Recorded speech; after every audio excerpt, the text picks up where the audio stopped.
I am the Whistler, and I know many things, for I walk by night.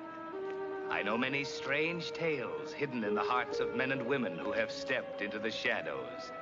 Yes, I know the nameless terrors of which they dare not speak. It is Edward Stillwell who walks alone. He is a kindly, unimportant little man, the type you pass on the street without noticing. Tonight, however, something will happen to him that changes everything. Something to make his life important and exciting and dangerous.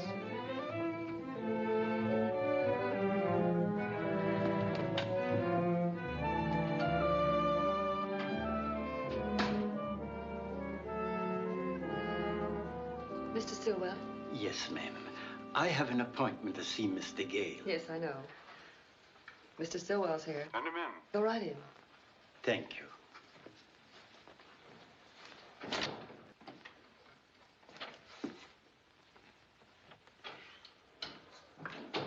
Mr. Stillwell? Yes, sir. Come in, sir. Come in. I want to thank you for staying in so late to see me. Don't mention. Sit down. Thank you. Well, what can I do for you?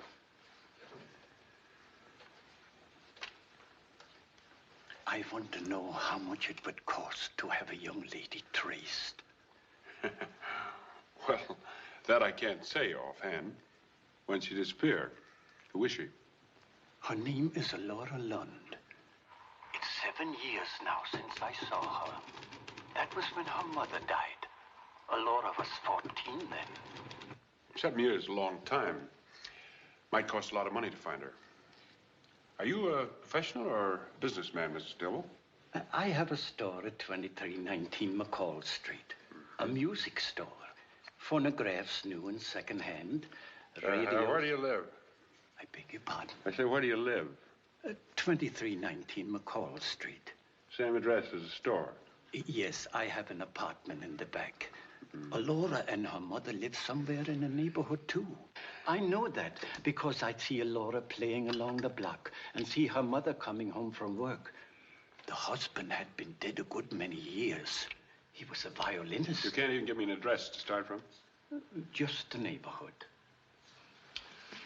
Uh-huh. What is a girl like at 14? Oh, she was just a little girl. I would see lots of them playing along the block, and Laura Lund was no different than the others, except she was thin and had long blonde curls and big blue eyes. Was she tall or short 14 or just average? She was going to be tall, I think. What happened to her after her mother died? Relatives take her? Was she put into an institution or what? I don't know. Well, if she's alive, she can be found. But it'll take money. I got $100. $100. Can't you dig deeper? Isn't there any way you can raise money? Maybe you're not very interested in locating her. I can mortgage my business for a few hundred. I wouldn't do that to you. Why, $100 a go like that, we'd be no nearer to her. Would it make any difference if I tell you, if you find a Laura Lund, she will pay you any sum, Thousands. Yes, tens of thousands for bringing us together. What makes you think so? Nothing I am at liberty to discuss. Let me tell you one thing. The success of this office depends upon the mutual trust between my clients and myself. Oh, I'm sorry. I may not be the greatest detective in the world, but I am the most unusual. Now, if you want to put your confidence in me, I'll find Laura. All I can tell you is this. If you find Laura Lund, it's possible she will make you a wealthy man. Well, suppose I see what I can do with this. In the meantime, have you tried to locate her?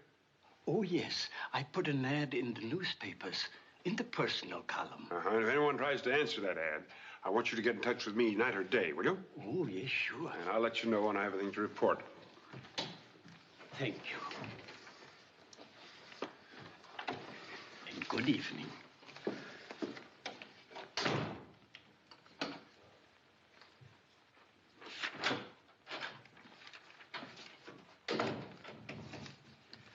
You want me to save this? Yes, certainly. Open a file for Mr. Stillwell. Are you really going to look for that girl? Of course I am. What's more, I'm going to find her. 3 days have passed, and Stillwell has had no word from the private detective he engaged. He has almost given up hope that he will ever find Elora Lund. But tonight, his long search is coming to an end.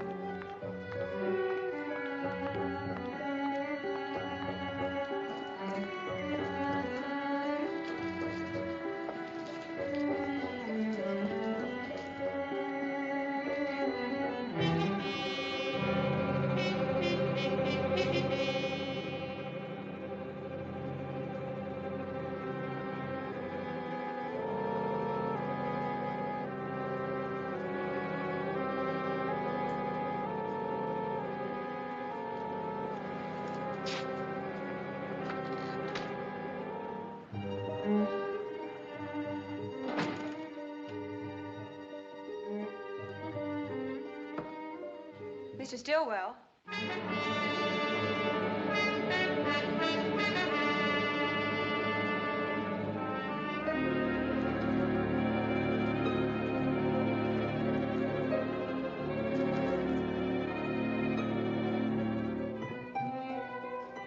Mr. Stillwell.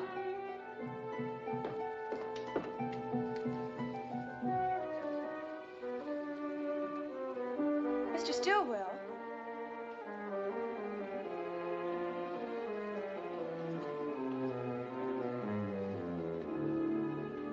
Daddy Stillwell.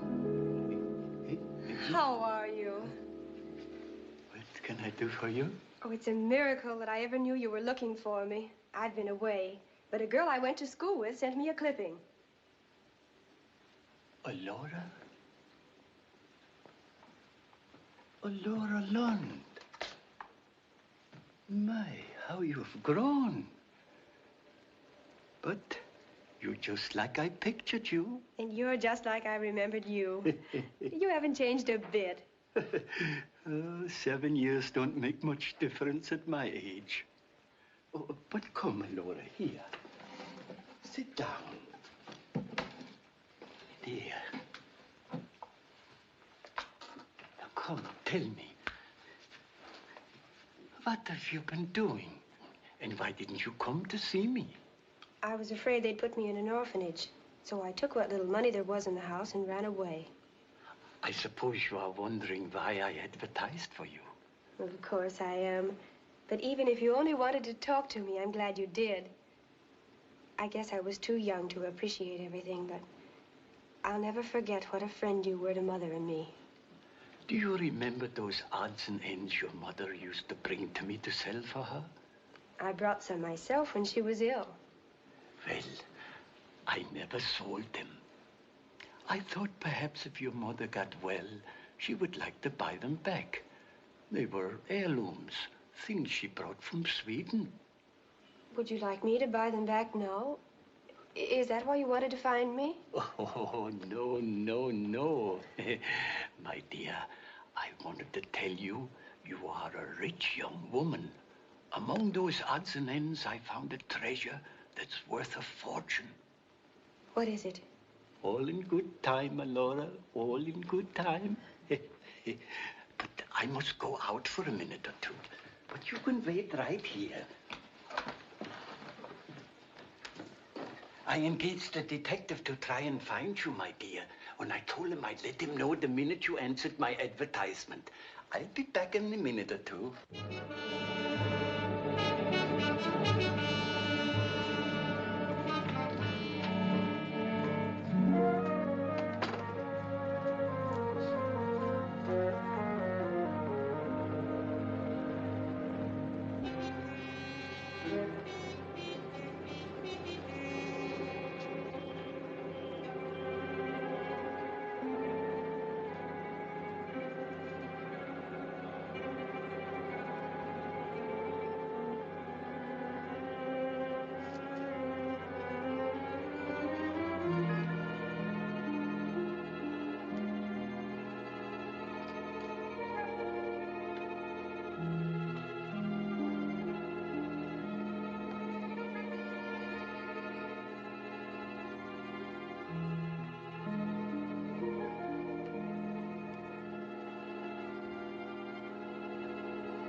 Mr. Gale? This is Mr. Stillwell. Oh, hello, Miss Stillwell. Oh, she is? And I'm sure she's a Laura Lund.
Alora? Alora! Oh, Mr. Stillwell, I was frightened. I thought I heard somebody in the store. Oh, nobody would come at this hour. I got something to show you while we're waiting for Mr. Gale. See, it's a newspaper clipping. I thought of you the minute I read it. Oh, here it is. Read it, Alora, and you will understand why I said you're a rich young woman.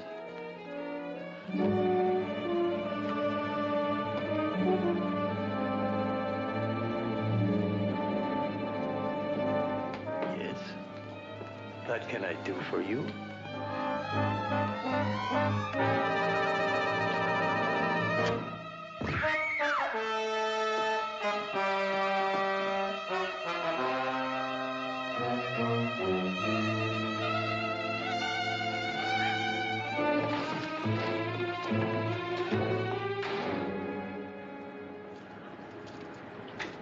What happened, Mr. Gale? Wait a minute. The owner of this store, Edward Stillwell, was murdered. Who discovered the body? I did. What, again? Now, this Stillwell's been running ads in the newspaper trying to locate a Miss Laura Lund. Yeah? Tonight he phoned me and said she was in the store. When I got here, he was dead and she had gone. No. Give us a break. Well, Give wait us a minute. Now, wait a minute. The most significant feature of this whole thing is that this girl is not Laura Lund. Well, who is she? She's an imposter. You can print that if you want to. Put it on the air. Where's the nearest phone? Right up the head of the stairs, first landing. Thank you, Mr. Gale. Thank you very much. Wait a minute. Will you? I gotta get on the...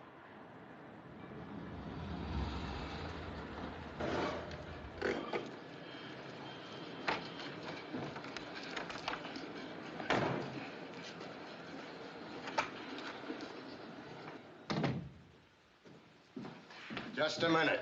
Oh, Dr. Gale from Miss Hanson? Oh.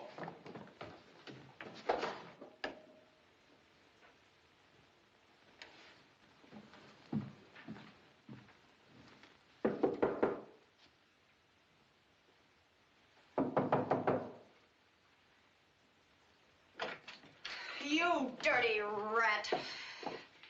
You've got your nerve to come here. Why, what have I done? You said it would be easy. There was no danger. You put me on a swell spot. I got you off that spot, too, didn't I? Oh, you did. How? Open the door, Frida. Let me in. Now, Frida. Look, Frida. I knew that someone was holding you because they thought you were Laura Lund. I told the reporters that you weren't, and they broadcast it. Who killed the old man? I was tied up and gagged, and I thought I was going to get the knife like Stillwell. You were going to protect me, remember? How was I to know that he was going to be murdered? Did you kill him, Frida?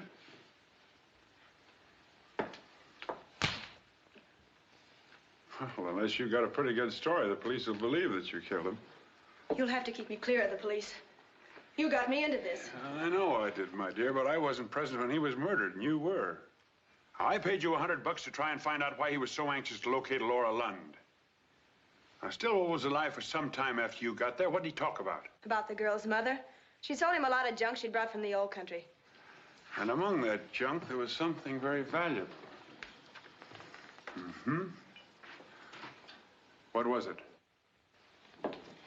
He wouldn't say. Oh, come on now, Frida. I coached you well for the part of Laura. He was absolutely convinced that you were on the level. Maybe, but he wouldn't tell me anything until you got there. What'd you do when he went out to phone me? Nothing. What'd you talk about when he came back? I was telling him I thought I'd heard somebody in the store, when all of a sudden a door behind him opened and a guy walked into the room. Had you ever seen that guy before? No. Was he carrying anything? No. I'll answer it. Oh, good evening, Mr. Summers. I've had complaints about noise in this apartment. Mr. Gale, this is Mr. Summers, the manager. You'll have to leave immediately. We can't have loud talking at this time of night. People have to sleep. I can explain, Mr. Summers. I'm sorry. You'll have to leave. Good night. You'd better go, Don. Now, just a minute. Just a minute. Are you sure that tough guy didn't take anything with him? Yes, he took me. And it was Laura Lund that he wanted. He let you go when the broadcast announced that the girl in the store was a phony. Where'd he take you? I don't know. I was blindfolded. When he stopped the car, he untied me and walked me into a building. Anybody else there? I didn't hear anybody, but I heard a radio. Sometime in the night, I heard a news broadcast. Get yourself fixed up. We're going places. Where are we going? I'll find this tough guy and toss him to the police. And we're just going to drive round and round until we run into him. No, you're going to show me where he took you. All right. Go down and wait for me in your car.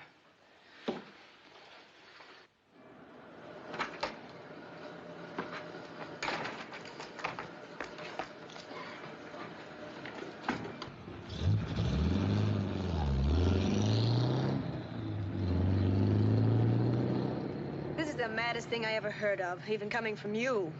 I haven't the faintest idea where he took me. I know your eyes were covered, but you still had other senses. You could smell and hear and feel. Did you hear anything in that building besides the radio? I heard a railroad engine. Oh, that's something. Did you smell any industrial fumes around there? When we got out of the car, I smelled chocolate. Well, the Milton Candy Company's at the foot of Dow Street. What is the street like? Smooth or bumpy? It was bumpy, like cobbles. Well, that could put us on Macy Street behind the Milton Candy Company. What happened after that? We drove a little way along an unpaved road.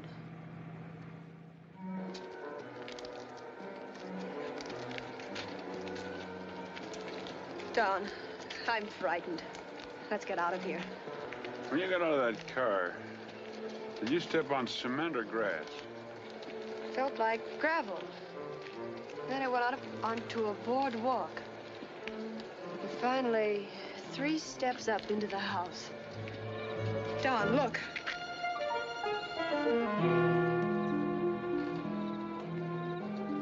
This must be the place.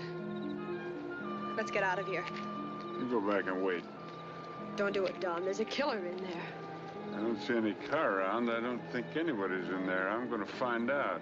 Crazy fool. You go back and wait.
were they? Well, I think it's the police, but I didn't stop to look at their shields. Well, I guess Stillwell's murderer is dead. Do you want to drive? Well, you're doing all right.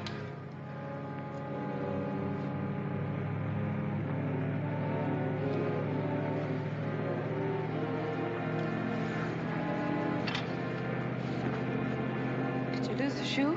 I'm afraid so. Where did they find it? Well, maybe we better go back and look for it. Let's keep on going.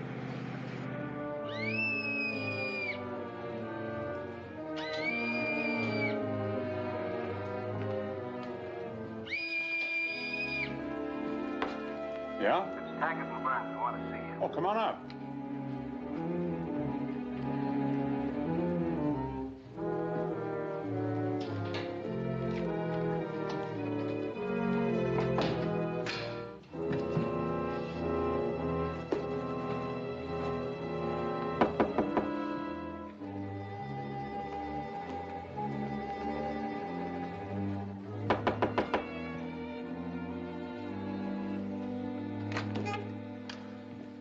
Hello, Gail. Hiya. Oh, forgive us for keeping you up. Well, it's all right. How you getting on with the Stillwell case? We got his murderer. It was Harry Pontus. He was killed resisting arrest. Well, that's fast work. As you understand, I said the murderer was Harry Pontus. Well, am I supposed to know him? Every dick in the country knows him. He's pulled murders, stick-ups, and burglaries. A very mean man with a knife. He grew up here, but he never pulled any jobs in town. Well, he probably didn't want to embarrass his folks.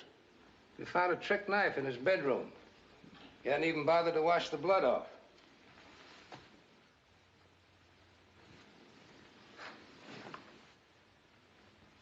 The medical examiner says it just fits the wound in Stillwell's back. Lots of fingerprints on it, too. Well, you fellas can write finish to that one. Yeah, but it'd look better in the record if we had a motive. Maybe we get a motive from the woman in Stillwell's store, or from the fellow that jumped out of Pontus' window. Yeah, there's a funny thing about that. I saw him when he was going over the fence. He looked just like you. Same size, same build. Even his feet looked about the same size as yours. How'd you happen to suspect Pontus? We got a phone tip. Any idea who gave it to us? A woman. A woman with a cultured voice who refused to reveal her identity. Yes, it usually is. But this time it was a man. You don't have any ideas about that guy who went through the window, do you? Certainly not. Don't bother to hide that. Here's a mate to it. Thanks. Thanks for bringing it back. All right. I got the same tip you did. And I thought I'd follow it through before bothering you. I found that trick knife in Pontus's pocket. Before I could do anything about it, you fellas started hammering on the doors. What else did you find in his pockets? Only the stuff you found there. What did you do with the diamonds that Pontus took out of the music box? Diamonds? Yes, diamonds, emeralds, whatever it was Pontus found in the music box. I don't know anything about a music box. For your private information, there was one in Pontus's bedroom closet. He'd taken it apart, apparently looking for something that was hidden there. How big was it? Oh, about 6 inches in height, 7 or 8 inches in diameter. Not big enough to hold much cash, but a lot of uncut stones could have been hidden in it. I doubt it. You mean Pontus made a mistake? Something like that. Case doesn't wash up that easy. You trip over loose ends wherever you turn. For instance, who was the girl in Stillwell's store, and where is she? That is confusing, isn't it? Well, you were quick enough to tell the reporters it wasn't the real Laura Lund.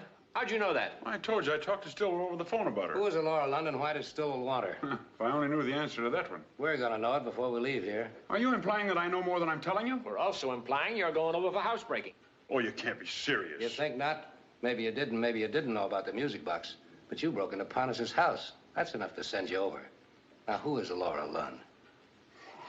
Who is Laura Lund? Now, Taggart, take it easy. Even a murderer's got his rights. Remember, we knocked before we came in here. I've told you all I know. If you insist on making yourselves ridiculous by accusing me of housebreaking, then I'm your prisoner. And name the woman who was with Stillwell, and we'll forget the housebreaking for the time being. Hello. Yes, this is Don Gale. Well, come right over here. It's important. Hello. Hello! Who is she? Well, you took the call. Who is that woman? I don't know. You've been teetering on the edge of the law for years. Get dressed.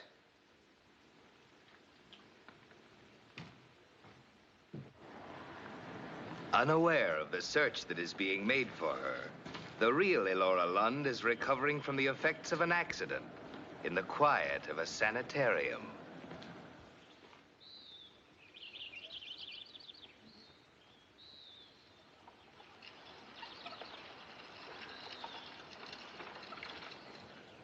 Elora? Elora? Oh, yes. Do you know a man named Stillwell? Well, yes, I knew him when I was a child. What about him? He was murdered last night, and somebody using your name was in his store at the time. Nurse! Nurse! She came to us a month ago to recuperate from injuries incurred in an auto accident. Is she able to walk? Yes, she plans to leave in a day or two. Then she was physically able to have gone into town last night. But she didn't. I saw her in the dining room between 7 and 8. Later, we ran a movie in the auditorium. She was there until 10 o'clock. Oh, hello, Miss Lund. Hello. Come in. This is Detective Taggart and Detective Burns. How do you do? Sit down, Miss Lund. Why was Stillwell advertising for you? Well, I don't know. I must have had some reason for wanting you to get in touch with him. Do you think he wanted to make you his heir? As I remember him, he was just a kindly old man. He wasn't the type to accumulate a lot of money. Do you think the young woman who impersonated you last night could have been one of those children you used to play with? No, he would have recognized her. Perhaps some adventurers came across the ad and thought she saw an opportunity. No, that kind of a person wouldn't have fooled Stillwell for a moment. She'd have had to resemble Miss Lund and answer the questions that Stillwell would naturally ask. That imposter is the key to the whole case. It must be someone who knows a lot about you. I don't know who it could be. I'd only be too glad to help if I could. If you really want to cooperate with us, Miss Lund, you can. You probably read in the newspapers that we're holding the private detective that Stillwell engaged. Yes, I did. Well, we think he sent that imposter to Stillwell. Stillwell would have described you to Gale as well as he could. He'd also have given him a lot of information about you. We haven't got any proof that Gale sent the girl to Stillwell. We don't want to be unfair to him. He may be absolutely honest. That's what you can find out for us, if you will. But I don't know what I can do. We'd like you to come back to town with us and see Gale. Well, is it all right for me to leave, Dr. Connell? Well, yes, if you wish. Good. We'll have Gale released. Then we want you to call at his office. Take some identification and tell him you want to know why Stillwell was advertising for you. I'll be ready in a minute.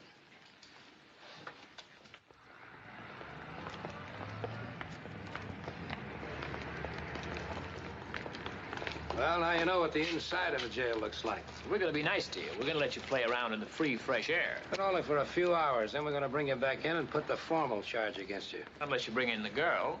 What girl? The one you sent up to Stillwell. If I'd sent one up, wouldn't I be a sucker to tell you?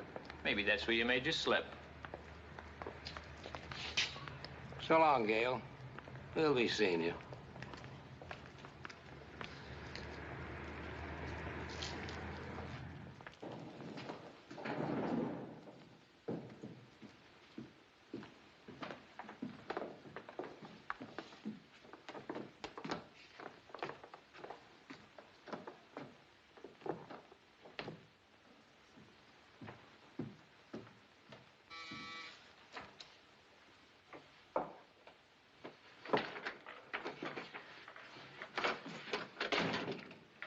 I thought you were... In jail? I was, but they let me out to get you. You're kidding, Don. You didn't tell him about me. And why not? You tried to murder me last night. You're crazy. I warned you not to go in that house. I told you he was dangerous. You did everything but tell me he was Pontus. And then to make doubly sure that I'd be burned down, you phoned the police. I waited for you outside in the car. I was there when you ran out, wasn't I? And I drove you away. You didn't wait outside Pontus's house. You drove 4/10 of a mile to a phone and 4/10 of a mile back. Don, I looked at the speedometer. Poor Frida, you never thought you'd have to face me after pulling that one. Did the police say a woman phoned? No, it was a man. Your boyfriend. You phoned him and he phoned the police. You're right, Don. But I only did it to help you. I knew he was a killer. You must believe me. I was scared you'd get killed in there. That's why I phoned. Oh, no, Frida. Your boyfriend phoned the police that Pontus was in there so they'd go in shooting and burn down anyone they saw. There's a neat little plot to get rid of me. You don't believe anything I say, so go ahead and tell the police about me. They won't do much to me, and it will cost you your license. It's not as simple as that. You and I have a lot to settle first. You're right. We have something to settle. You lied to me, pitched me into a murder. I'll talk. You're hurting me, Don. You thought there was money waiting for Laura Lund, and you thought you could put yourself over as a Laura long enough to get that money. But you had to find some way to get me out of the picture. No. You're all wrong. You're only guessing. Why would I double-cross you? There'd be no point in having Stillwell killed unless you knew what it was all about. So we can start from there. And remember, you're talking for your life. All right. There is money in it. $200,000. Think of it. $100,000 each. So now we're partners. Why didn't you offer to cut me in last night? I figured I was entitled to anything I could get for what I went through last night. What you went through? All right, I'm greedy. Pontos was working with me. But what about you?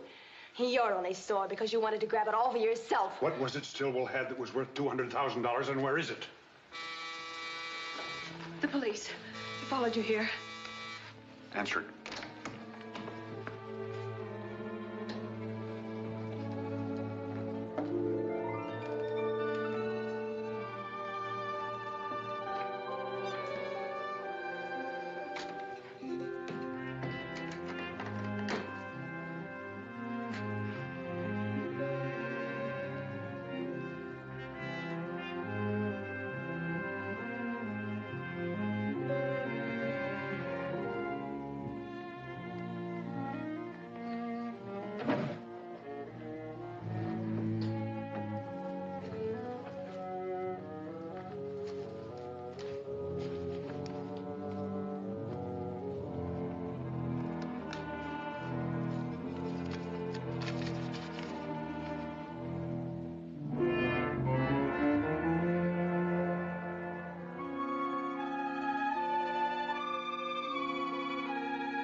Frida. Frida.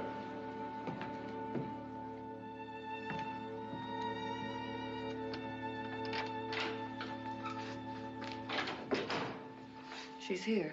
Frida? No, Laura Lund, the real one. I put her in your office because this place has been like a squad room at headquarters. Good girl. Now, if anyone comes in here even smelling of the police station, give me a couple of buzzes. Don. Hey, what's the matter with you? You afraid you're not working for a respectable firm just because I spent the night in jail? That's happened before. Well, then what is it? It's Laura Lund. She's a sweet kid and she's been sick, and I'm not going to stand by and see her robbed. When have I ever robbed a client? Well, no, you've had an opportunity.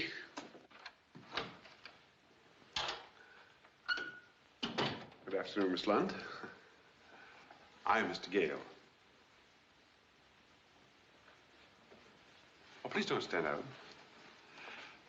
I suppose you read in the newspapers that Mr. Stillwell engaged me to try and locate you? Well, I've been in a sanitarium recovering from an accident. Oh, I'm so sorry. Well, now that you're here, it should be comparatively simple to get whatever it was Mr. Stillwell wanted you to have. I don't think I understand. Well, we go to the police and prove your identity, make a formal claim for your property. But I haven't any idea why Mr. Stillwell was advertising for me. You haven't? No. Was your family related in any way to Jenny Lind? No, not that I ever heard of. I want you to think very carefully before you answer this. Did your mother ever sell Mr. Stillwell any old wax records? Yes. What were they? Borvisa and En Summertime. Jenny Lind sang them. What condition were they in the last time you saw them? Well, I don't know. I never saw them, but Mother told me about them. They were in a little square trunk with some old music boxes. Jenny Lind died in 1887. How did they come in your mother's possession? Jenny Lynn made them for my great-grandfather, but he never went into commercial production. Stillwell wanted you to have them. He told me as much. And I feel confident that the records are somewhere in that store. Well, then the police can find them. Well, you and I know the records are rightfully yours. We can't prove it. And no matter how much the police might want to help you, they can't turn over to you anything that they can find in the store. The records do really belong to me, don't they? Of course they do. When And I'm going to get them for you.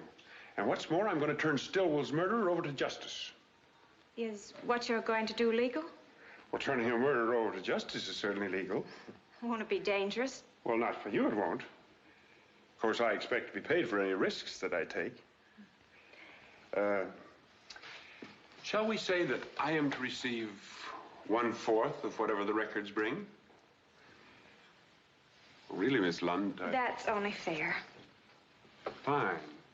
Where are you stopping? At the Gordon Hotel. I don't want the police to see you until this is all over. I'm going to take you to the home of a woman I know. A very nice woman. And you'll be out of sight there. Now, some of my clients like to leave this way, unnoticed. If you don't mind, I prefer to go out the way I came in. Well, when we're playing for big stakes, we can't afford to be squeamish, can we? Look, if you have any confidence in me, maybe we better turn the whole thing over to the police. Well, it isn't exactly that. It's just that the confidence seems to be all on one side. For instance, you haven't yet told me about the girl you sent to Mr. Stillwell to impersonate me. Oh, that? Well, Stillwell wanted me to undertake the job of locating you without pay. I had to find out what it was all about, didn't I? I see. What was her name? Well, just a girl that works for me occasionally. I'll tell you all about it later. Come on.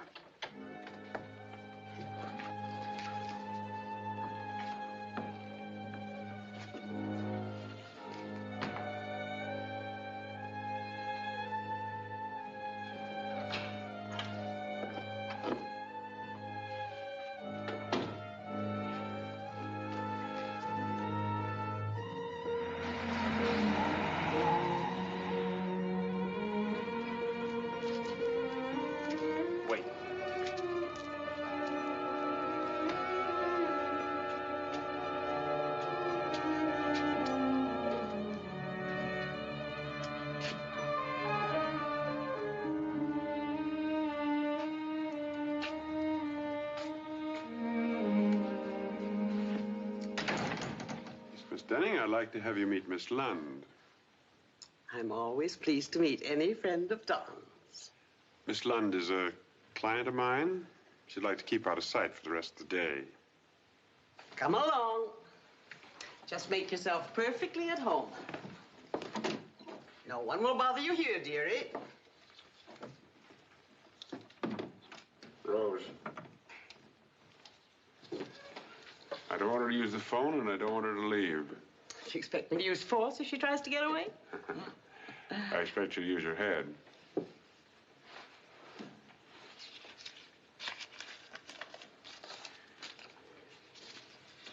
Don. If I'm not back by 2 a.m., let her do whatever she wants to.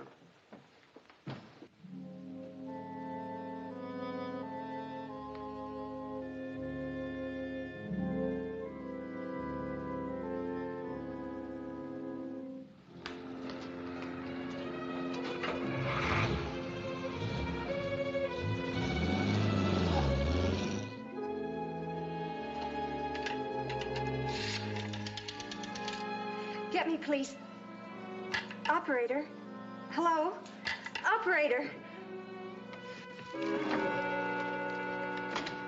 So sorry, dearie. The phone's out of order.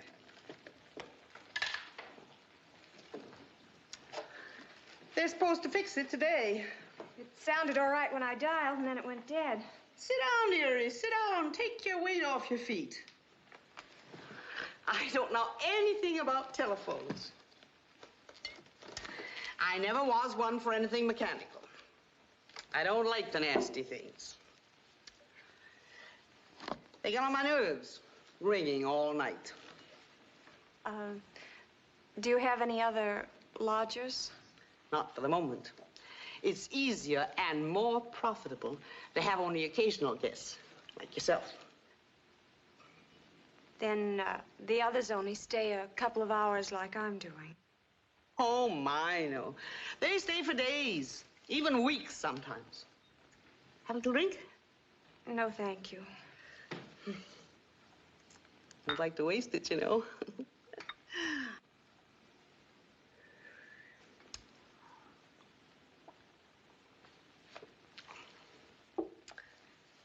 Now, don't you get thinking there's anything wrong. I have connections with private detectives and lawyers. Sometimes it's witnesses they have to keep undercover. Sometimes it's clients who want to avoid process service. Sometimes it's a gentleman who's behind in his alimony. They're all perfectly nice people.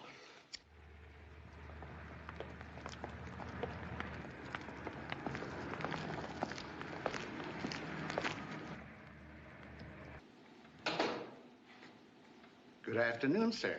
Mr. Brown? Yes? I'm Don Gale, Mr. Stillwell's friend. You knew him well, didn't you? Indeed, yes. I was perhaps his closest friend. Well, that's what he led me to believe. And he told me that if anything should ever happen to him before I was able to locate Laura, that I was to get in touch with you, that you'd help me in any way that you can. Naturally. You see, I knew Laura, too. Well, then you want to see Laura get what's rightfully hers, and you want to see his murderers brought to justice. Of course. You see, the police seem to be absolutely at a loss. In fact, I don't think anything will ever be done if it's left to them.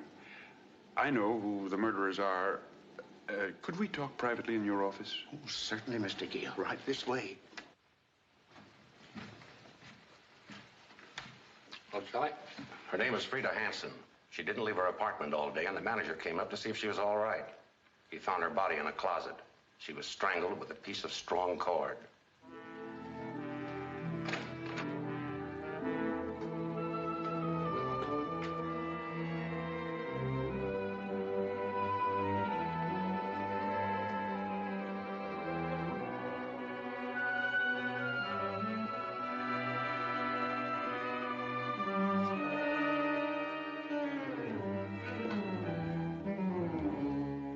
Put the body on the couch. Well, the manager. When he found her in the closet, he untied this rope from around her throat and carried her in here to revive her. I figured he was about 6 hours too late. The medical examiner will tell us when she died. Where's the manager now? One downstairs. Go get him.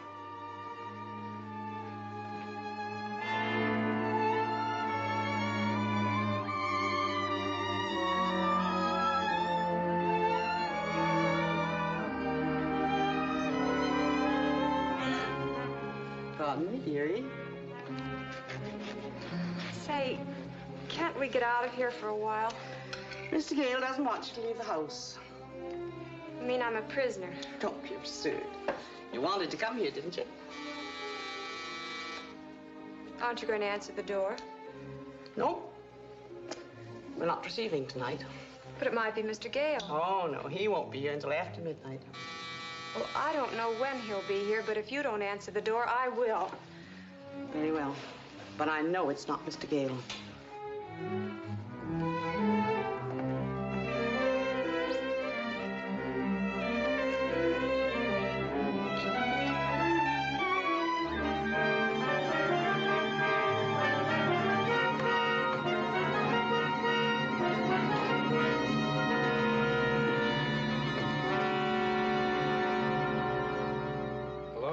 Born August 18th, 1924, General Hospital, parents Mr. and Mrs. Get the idea? That's the kind of information you'd pass out to anyone going out to do a little job of impersonation. Here's the manager now. Send him in. I'm James Summers, gentlemen. I hope I didn't do wrong in moving the body, but Miss Gordon from next door was with me. We thought Miss Hansen might be still alive. That was a natural thing to do. Where was Frida Hansen employed? I don't know. She was a photographic model, I've heard. I guess Miss Gordon would know more about it than anybody. Will you ask Miss Gordon to see us in the lobby in a few minutes? I'd be glad to. Henry? Yes, sir? Go over to my office and get a photograph of Don Gale. You'll find a couple on my desk. Yes, sir.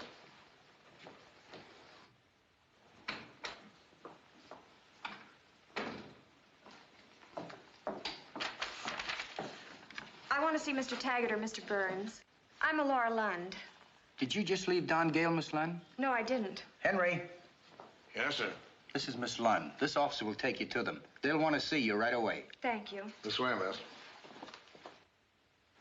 Did you see the man I just described come in here? Yes, he walked right on past the desk without announcing himself. Mr. Summers saw him, too. How long before he came down again? Well, about 20 minutes. Miss Lund came to headquarters looking for you. Mr. Taggart, One moment, Miss Lund.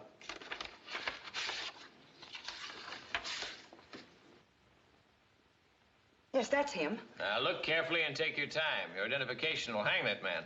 So what? He killed Frida, didn't he?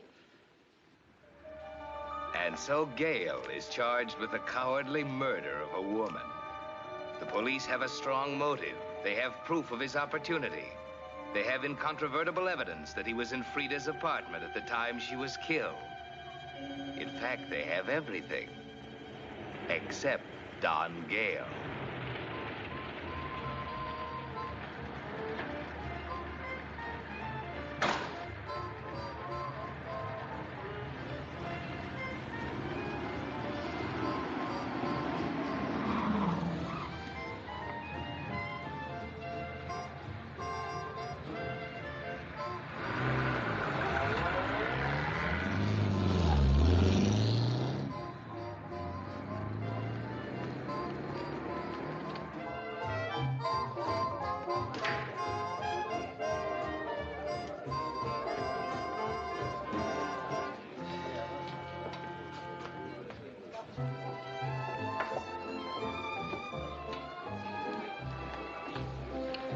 Jimmy, pour Joan a drink. Right away, I don't want anything, Jimmy. Are you out of your mind or just drunk? I've been looking everywhere for you.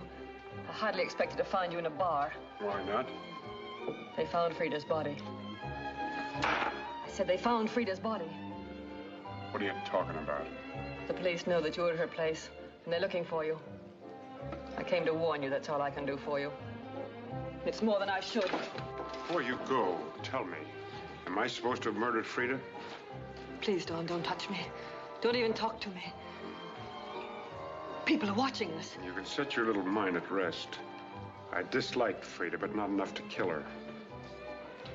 They have proof that you were at her apartment at the time she was murdered. If you didn't kill her, who did? I don't know. Someone came to the door, but I didn't see who it was. Good night, Jimmy. Come back soon. Dawn, you gonna give yourself up? Not right away. You won't last 5 minutes on the street. Every police car in town is looking for you. And I'll be looking for every police car in town. That'll make us even. Why don't you go to them and tell them everything you know? That's what any innocent man would do. Yeah, well, I'm not any innocent man. Have a look around outside.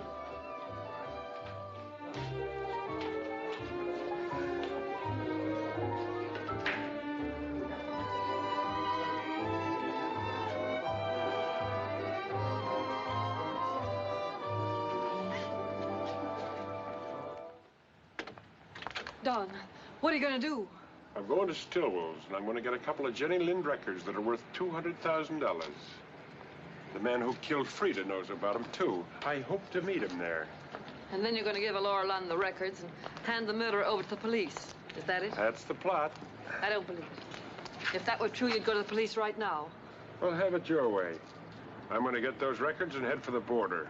If I thought you really meant that, I'd go straight to headquarters and tell Taggart and Burns. Do what you like.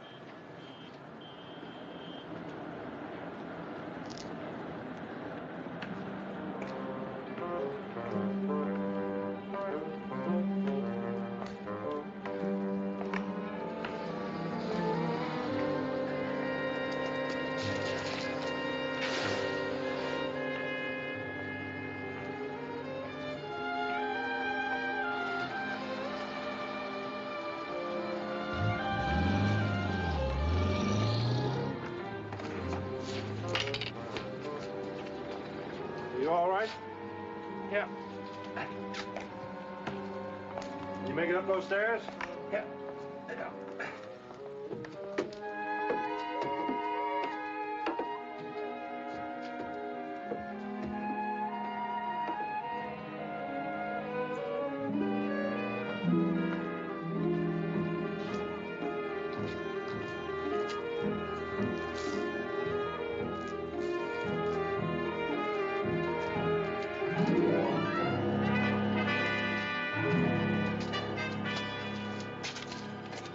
Gale's secretary.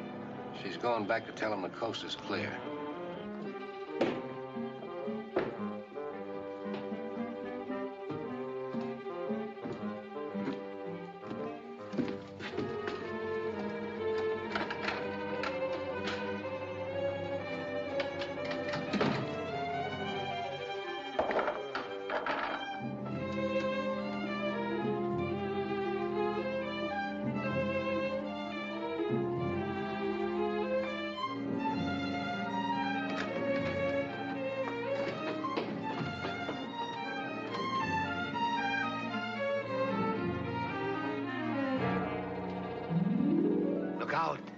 Brown has been murdered.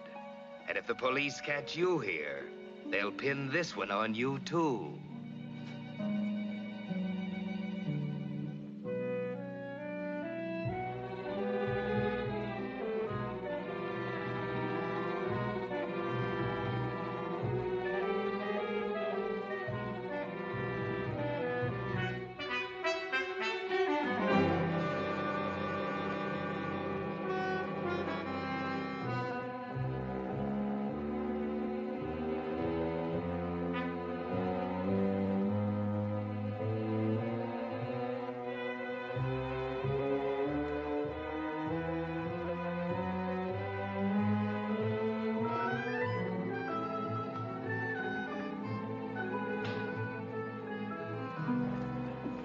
For calling it quits.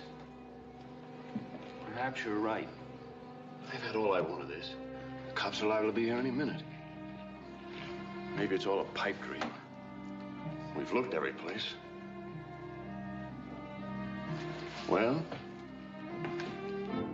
Haven't we?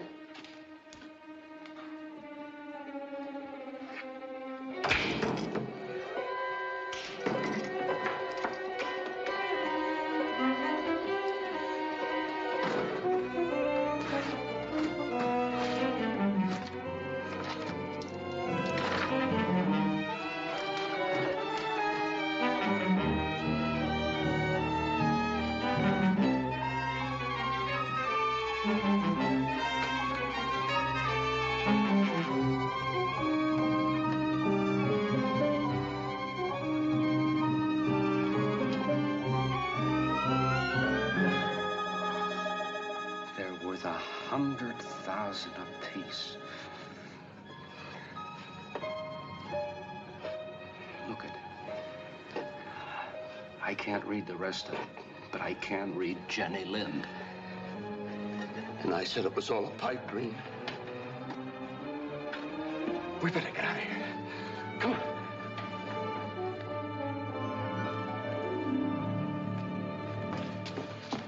You kindly put those records on the floor, Mr. Summers.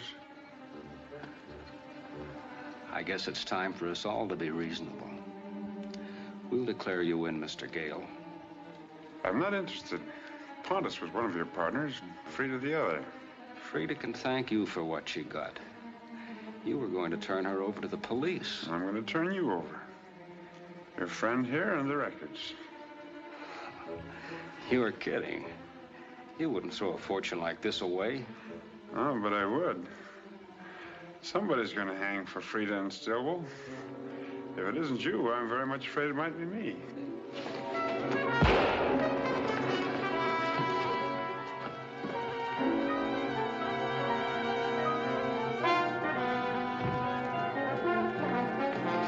Stop!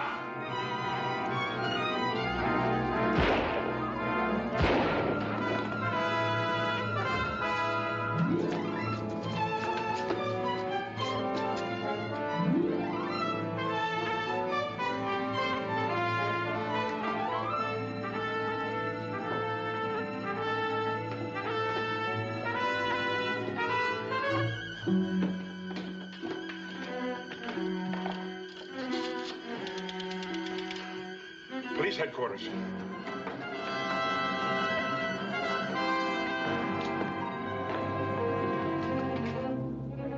This is Don Gale. Get in touch with Taggart and Burns and tell him I'm at Brown's Brass Shop. I've got Frida Hansen's murderer and the Jenny Lind records that caused all the trouble.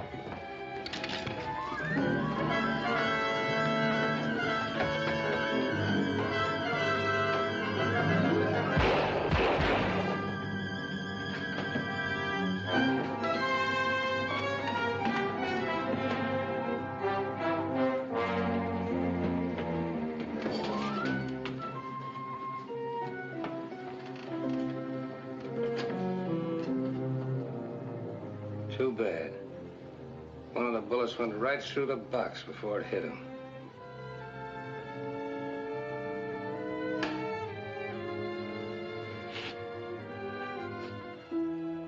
And so, after long years of balancing precariously on the borderline of the law, Don Gale was trying at the end to do the right thing. But he made one fatal mistake. Thinking that one of the killers had come back to attack him, he fired blindly. Taggart and Burns will never know that Gale's shots were not meant for them.